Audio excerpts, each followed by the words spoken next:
जखन मांझी जी बीचे अड़ जाता तो सीधे जमीनिया में गड़ देता।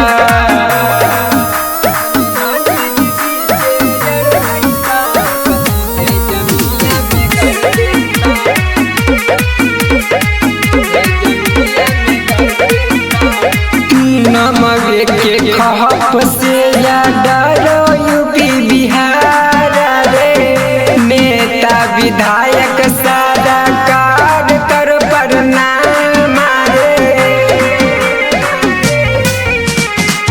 नमक के खहप से या डरो यूपी बिहार रे, नेता विधायक सारा कार कर प्रणाम रे।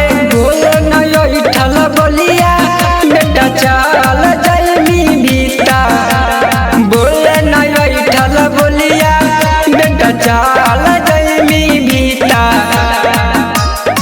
जखन मांझी जी बीचे अड़ जाता तो सीधे जमीनिया में गड़ देता। जखन मांझी जी बीचे अड़ जाता तो सीधे जमीनिया में गड़ देता।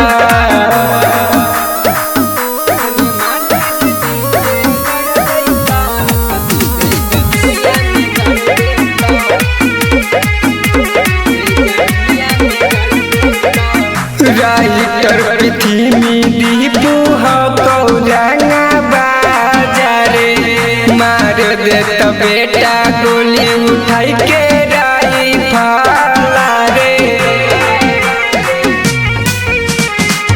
राइटर पृथ्वी दीपू कौरंगा बाजारे, मार देत बेटा गोली उठाई के राइफल।